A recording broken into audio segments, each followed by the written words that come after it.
BNP না বুঝে জামাত তাদের প্রধান শত্রু, বিএনপি ধ্বংস হয়ে যাবে, তারা জামাত শিবির হয়ে খেলতেছে। এই তারা ভালো হবে এটা আমার মনে হয় না, কারণ আমার মনে হয় না জামাত কোনোদিন এই দেশে ভালো হবে। মৌলবাদকে এই দেশে মৌলবাদ দিলে জামাত, তাদের বিরুদ্ধে সাবধান থাকতে হবে। লাইন দূরে বলতে পারবো, একটা লোক মুক্তিযুদ্ধে বিশ্বাস করে না, পাকিস্তানে বিশ্বাস করে।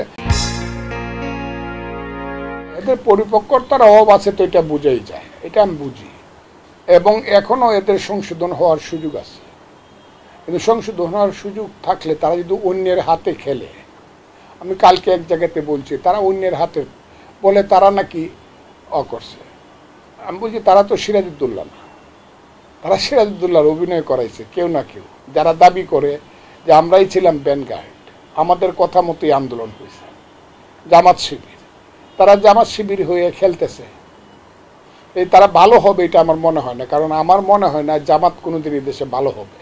কারণ 54 বছর পরেও যারা তাদের পূর্বপুরুষের পরাজয়ের গ্লানি ভুলতে পারে নাই, যারা বাংলাদেশের মানুষের কাছে মুক্তিযুদ্ধে মহাপাপ করার জন্য মাপ চায় নাই, যারা এখনো প্রতিশোধ নিতে চায়, সেই জামাতের হাতে যারা খায় বা খেলে তারা ভালো হবে এটা আমার মনে হয় না। তাদের দ্বারা খুব কিছু ভালো হবে। তারা ওই যে ছেলেটা বলে হিজবুত তাহরির, এটাকে আফগানিস্তান বানাবো, আমরা সবাই তালেবান, বাংলা হবে আফগান, আয় হায় রে কত মজা। এই কারণে আমার দুঃখ বলেন, আমার রাগ বলেন, আমার জেদ বলেন, এই জায়গাতে যুদ্ধ করে বাংলাদেশ বানাইলাম, 30 লক্ষ লোক জীবন দিল, লক্ষ লক্ষ মা বোন ইজ্জত দিল, সোনার বাংলাপুরে ছারকার হইল, এটা আফগানিস্তান বানানোর জন্য, এটাকে একটা সাম্প্রদায়িক একটা জঙ্গি দেশ বানানোর জন্য। আর এই ছেলেরা এটার জন্য ওকালতি করে, আমার রাগটা তো ওই জায়গাতে বেশি। আদর্শিকভাবে যদি ছেলেরা বিশ্বাসে ঠিক থাকতো, হয়তো বা ভুল ত্রুটিটা ওদের কোনো না কোনো সময় সংশোধন হইতো, কিন্তু এত আদর্শিকভাবে এরা উল্টা পথে চলতেছে, পৃথিবীর উল্টা পথে চলে। এরা তো চলে ওই সিরিয়া, লেবানন, অমুক তমুক, ওই যে এই আফগানিস্তান, পাকিস্তান, এই পথে। নো ডেমোক্রেসি, নো ধর্মনিরপেক্ষতা, সব কিছু হইলে জঙ্গিবাদের মতো বর্বরতা, মধ্যযুগীয় বর্বরতা। এরা খুব ভালো কিছু করবে আমার মনে হয়। বিএনপির চাঁদাবাজির কথাটা আমি বলি, এটা আমি সবসময় বলি, হয়তো বা বিএনপির একটা কর্মী, ওই যে কালকে মেজর হাফিজ সাহেব বলছে বা কালকে আলতাফ সাহেব বলছে, বিএনপির একটা কর্মী একটা বাস স্ট্যান্ড দখল করছে, একটা পুকুর দখল করছে, একটা পানের দোকান দখল করতে পারে, সেই জন্য তাদের অনেকের শাস্তিও হচ্ছে। কিন্তু বিএনপির চাঁদাবাজিটাকে সবচেয়ে কুৎসিতভাবে তুলে ধরার জন্য বহুদিন যাবত একটা পরিকল্পনা ছিল জামাতের, এবং জামাত এটা করছে। এটা যতদিন বিএনপি না বুঝবে, বিএনপি ধ্বংস হয়ে যাবে। যদি এই কাজটা বিএনপি না বুঝে জামাত তাদের প্রধান শত্রু, কারণ জামাত মনে করে আওয়ামী লীগকে তাড়াইছে, এখন সামনে আছে শুধু বিএনপি, ওকে তাড়াইতে পারলে জীবন নিশ্চিন্তে নির্বিবাদে ক্ষমতায় থাকতে পারবো। জামাতের একমাত্র শত্রু বিএনপি, এবং অত্যন্ত প্ল্যান করে বিএনপির কিছু লোক আছে, তাদের নাম বলতে চাই না, অনেক সময় মনে হয় একটা ছেলে কথা বলে তার নাম কি সুলেমান হইব, বুধ একটা ছেলে সুলেমান কি, হ্যাঁ, এই একটা ছেলে কথা বলে, আমি গেলাম ছেলেটাকে, আপনি চিনবেন না, কেন চিনবো না, ও দীর্ঘদিন করাচিতে ছিল কেন, বলে যে ওর মা মারা যাওয়ার সময় কয়ে গেছে, তুই তো আমার ঘরে হইছস বাংলাদেশে না, তোর বাপ তো হইল পাকিস্তানি ছিল।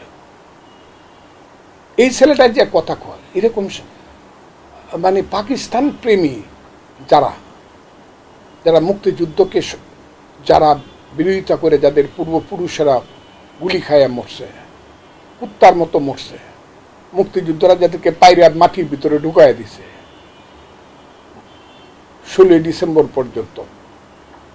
মুক্তিযোদ্ধারা কেন মারছে? মুক্তিযোদ্ধারা কাউকে অন্যায়ভাবে মারে, যখন দেখছে এই যে আলবদর কইরা মানুষের মারে রেপ করছে, বোনরে রেপ করছে, বাড়িঘর পোড়াইছে, বুদ্ধিজীবী হত্যা করছে, এদেরকে ধরে যখন শাস্তির যে গ্লানিটা তারা ভুলতে পারে না।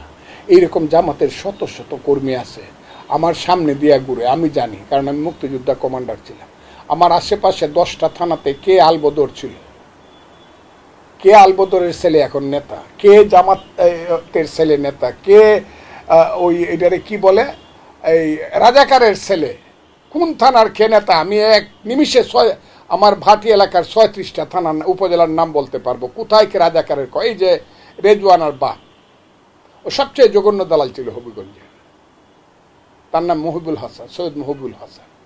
এমনি ব্যক্তি জীবনে হয়তো বা আচারে আচরণে ভালো ছিল, পটাশিয়াম সাইনাইডের মতো টেস্টে মিষ্টি লাগে, কিন্তু খাইলে মিনিটে মানুষ মারা যায়। এ রেজওয়ানার বাপ, রেজওয়ানার একবারে জঘন্যভাবে এরা হলো দালাল রাজাকার ফ্যামিলির মানুষ। এরকম বহু আছে, আমি বলতে চাই না।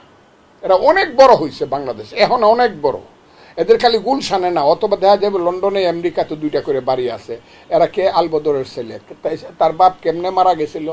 তার বাপ মারা গেছিল ওই ওই যুদ্ধের শেষ দিকে এসে 15ই ডিসেম্বরে মুক্তিযোদ্ধারা বট গাছে তুলে বাস ফায়ার করে মারছিল, তখন সে পেটে ছিল, তার মার পেটে। দেখা গেল তার মা আর এক জায়গাতে বিয়ে বসছে, এই ছেলে হয়েছে।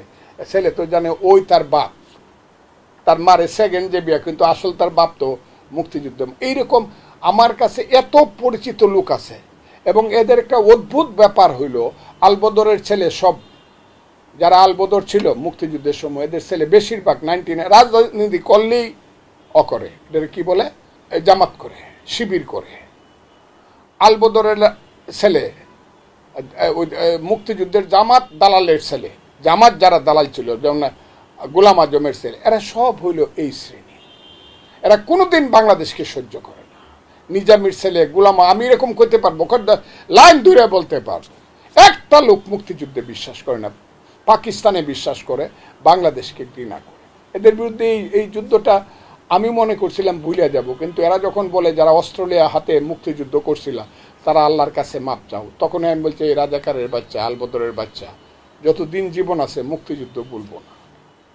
এটা চলতেছে, কিন্তু এটা না চলাটা ভালো ছিল, না চলাটা। কিন্তু শিবির, জামাত, এরা এটা বলতে দেবে না। এরাই বিএনপিকে একদম, বিএনপি কিন্তু এত আওয়ামী লীগের মতো অত বেশি মুক্তিযুদ্ধ মুখে বলে না। অনেক লোক আছে বিএনপিতে মুক্তিযুদ্ধ, অনেক মুক্তিযুদ্ধও আছে বিএনপিতে, অনেক বীরত্বম আছে, কিন্তু মুক্তিযুদ্ধ করে বেড়ায় না। কিন্তু জামাত মনে করে যে আমরা যখন আঘাত করব 71-কে, তখন কিন্তু বিএনপিটা, যেমন কালকে আমাদের নেতা তারেক রহমান সাহেব বলছে মৌলবাদদের বিরুদ্ধে সাবধান থাকতে হবে। আপনারা দেখছেন কিনা আমি জানি না, কেন বলছে এতদিন পরে? মৌলবাদকে এই দেশে, মৌলবাদ হলো জামাত, তাদের বিরুদ্ধে সাবধান থাকতে হবে। এখন কেন 6 মাস 10 মাস পরে আইসার নয়া পল্টনের অফিসের সামনে স্লোগান দিতে হয় জামাত শিবির রাজাকার? এই মুহূর্তে বাংলাদেশে বিএনপিরা লাখে লাখে দেয়। ঠিক আছে না কথাটা? এই জিনিসটা এইদিকে যায়, এইদিকে না যাওয়াটা ভালো ছিল, কিন্তু আমার মনে হয় ওইদিকে যাবে। আর বিএনপি যে আমরা মনে করতেছিলাম যে ইলেকশন দিলে জিনিসটা শেষ হইব, ইট ইজ দ্য, কিন্তু না, এখন ফার্স্ট কন্ট্রাডিকশন হয়ে গেছে। বাংলাদেশে 71 যারা মানে না আর যারা 71 মানবে, এই জায়গাতে কিন্তু ফাইটটা হবে, এই জায়গাতে ফাইটটা হবে। এবং আমার ধারণা বিএনপি ওই ফাইটের 71-এর পক্ষে দাঁড়াবে, কারণ বিএনপির প্রতিষ্ঠাতা হলো মুক্তিযোদ্ধা বীরোত্তম শহীদ প্রেসিডেন্ট জিয়াউর রহমান, মেজর জিয়া যাকে বলা হয়। যদি এরা বেশি বাড়াবাড়ি করে 71-কে ফেলে দিবে বইলা, তাইলে বিপ্লব, আমি ওইভাবে ওদের বিপ্লব কথাটাই আমার, তাইলে এর একটা মস্ত বড় একটা মুক্তিযুদ্ধ হবে। আবার মুক্তিযুদ্ধকে রক্ষা করার জন্য আরেকটা যুদ্ধ হবে। আমি বললাম এটা বিপ্লব টিপ্লব কি হবে আমি জানি না, একটা যুদ্ধ হবে। হয়তো বা প্রথম দেখবেন মেরে ফেলছে, মুক্তিযুদ্ধের পক্ষের লোকজনকে মেরে ফেলতেছে, কিন্তু আলটিমেটলি মুক্তিযুদ্ধ জয়ী হবে। যেমন ইয়াজিদরা প্রথমে আমার দিনের নবীর বংশ ধ্বংস করে দিছিল, একদম বাগদাদে তারাই দিছিল। মাত্র ছিল একজন, জয়নুল আবদিন, হাশেমি বংশের মাত্র ছিল জয়নুল আবদিন, আমার দিনের নবীর শেষ বংশের একজন লোক জীবিত ছিল, তার নেতৃত্বে আবার যুদ্ধ শুরু হয়েছে। এবং 93 বছর পরে জিততে হয়েছে, ইয়াজিদের হাত থেকে মুক্ত হইতে হয়েছে।